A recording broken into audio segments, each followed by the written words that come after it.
Hey! Hi! How you doing? This is the Gamertron, and welcome back to the Gamertron Show. Tell me, have you ever stopped and thought about the impact video games have had on our society, on our culture, on our individual lives? It's something I contemplate almost every single day, with video games being a prominent hobby in my life. And I thought, with this video, I share with all of you some examples on the many ways video games enrich our lives. You see, through the power of video games as a media, as an art form, they are able to accomplish things and provide experiences that some people in the world will never be able to have in their lifetimes. The experience of being in a horrific or terrifying scenario. The experience of feeling like a hero. The experience of feeling like a villain. The experience of feeling like a true adventurer. I'm not just talking about experiences that are strictly limited to a profession, but also emotional experiences. Experiences of happiness, sadness, excitement, wonder, fear, and even hope. And there's a number of different video games, both AAA and indie, that provide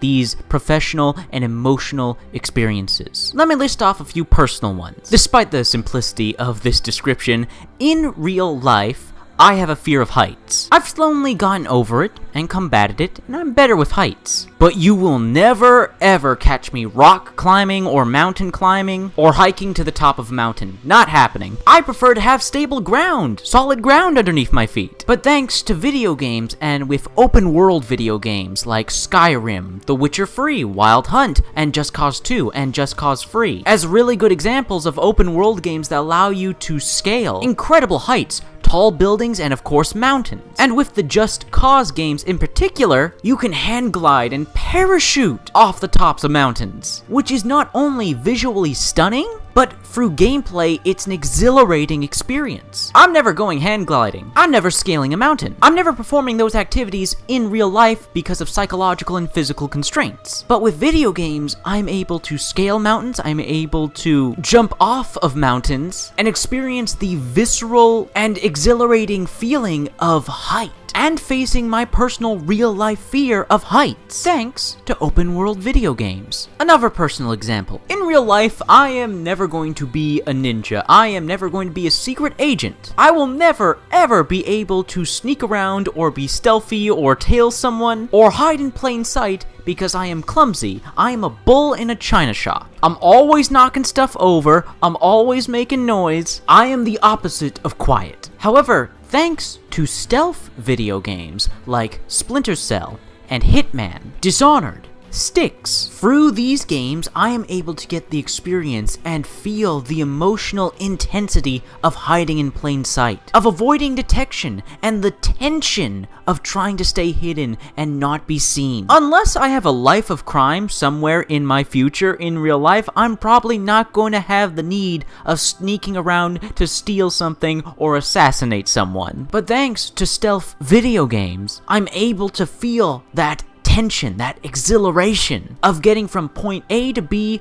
unseen, or completing an objective without anyone knowing I was there. One last personal example. I love first-person shooter video games. Hell, my favorite video game of all time is a first-person shooter. But in real life, I am terrified of actual, real, physical guns. I know, like any tool, if you handle it properly, if you are careful and focused, the mere presence of a gun isn't going to hurt somebody. It's misuse of the weapon that can lead to harm to someone. But I'm a scaredy cat. I'm incredibly cautious and on edge by mere kitchen knives. That's probably my fault for watching too many horror movies as a kid. If there's a possibility of it killing you, I'm nervous as hell around it. So needless to say, I have zero intentions of getting near real-life firearms. But thanks to video games, thanks to first-person shooters, even though it's nothing like the real thing, I get at the very least the taste of the power and the satisfaction of firing a gun. And hell, with hack and slash games, you can apply the same thing to swinging a sword. Just handling deadly weaponry in general. You get to feel the weight of the weapon, hear the sounds of impact, a simulation and stimulation of the senses. You see, thanks to video games, I'm able to feel things, or at least feel something like real-world experiences that I may never experience in my life. life. And this is just one of the many ways video games enrich our lives. Video games enrich our lives by providing us these experiences, having us feel these emotions through simulation and representation of real-world experiences. However, that's not even taking into account the non-real world experiences, the fictional experiences of having superpowers or using magic,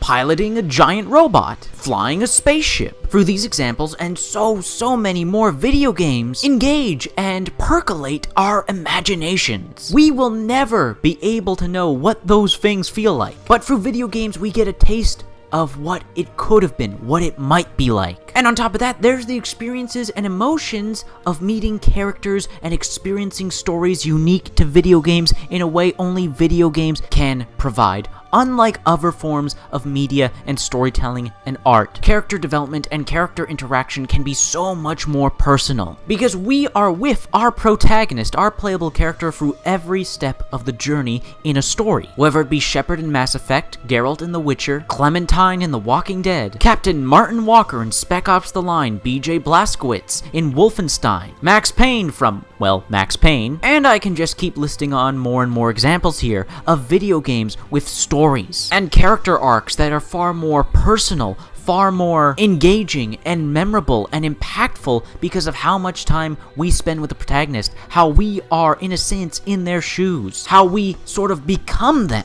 They're not us, but we're influencing their actions. It is through our influence, our engagement with the controls of the game, that the story moves forward. We're not just watching other characters go through a plot, we are a part of that plot. That plot moves at our whim. And the beauty of video games, there are some video games that allow us to control and manipulate the narrative, with multiple choices and outcomes for certain story moments. Entirely different endings. Gamers, players are sometimes even given the power over life and death of certain characters. There are very few rare moments in a person's life where you're gonna be in a life or death scenario where it's your life or someone else's, or you have the power to save or end someone's life. But video games allow us to have that experience, feel regret or feel even joy that we saved or ended someone's life. Even if it's not a real person, even if it's a fictional character, video games can still put us in positions, ask us hard questions, and make us feel things we never thought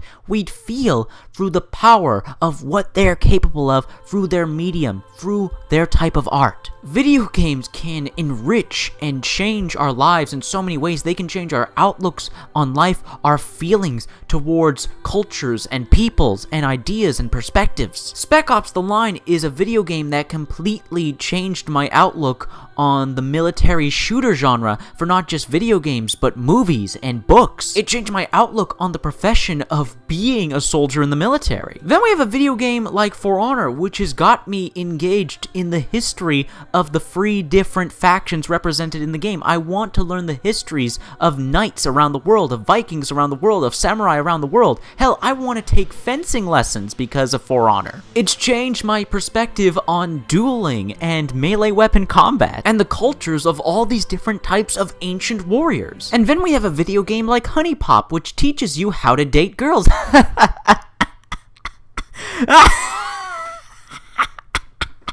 I'm joking, of course. Honey Pop is hot garbage. My point at the end of the day is that thanks to video games, we are able to see and feel and do things in gaming through video games that are impossible or just out of reach in reality. It's why video games are the premier form of escapism right now. It's why so many people nowadays are so passionate about video games, because the good experiences you have with video games are really good. So good that they stick with you, they affect you. So when you play a video game that doesn't give you that same raw emotional impact, you think lesser of it, or you take your passion the wrong way and get angry. Think lesser of another game for not doing the same thing this other video game did really well for you. When you play a video game, when you have a uber positive experience with a video game, other positive experiences kind of turn into negative ones. Because even though they're objectively positive experiences, the positive experience you had beforehand was so powerful, so moving, affected you so deeply. You want to feel that high again, you want to feel that rush. And when it's not delivered you feel disappointment. That's the power of video games, that you can play a video game that's so good that impacts you so much. You're desperate to feel that feeling again. Honestly, that's just a personal theory I have of why there's so much negativity and toxicity towards certain video games, or towards certain video game sequels. But again, it's just a personal theory, maybe a possibility. That doesn't take away from the fact, however, that video games have changed our lives. They've changed the human race. It's why I can never think ill of video games. I can never think negatively towards video games. I can never hate video games. Because what's the alternative to what we have now? No gaming? No video games? A world without video games? I'd rather the world we have today with the games we have now, good, bad, positive, negative, than a world without video games. I appreciate the mere existence of video games. Because while I love life, while I love humanity, and I really do mean that, however, in my personal opinion, this existence that we all share, it would be a hell of a lot more boring without video games. Anyways, that's been a video. I hope you liked the video. If you did indeed like the video in any way, shape, or form, please be sure to hit the like button. And the like button helps you, helps me, helps everybody involved with the video. If you hit the like button, if you want to leave a comment in the comment down below, I love reading comments. Get nearly enough comments. I'd love to read your thoughts, feelings, and opinions on the topic of this video. Let me know your thoughts, feelings, and opinions down in the comment section down below. If you want to help out and support this video, then please share it on social media, Twitter and Facebook. And if you want to help out and support me directly, well, there's always Patreon. Anyways, guys, that's been a video, and I'll see you all later.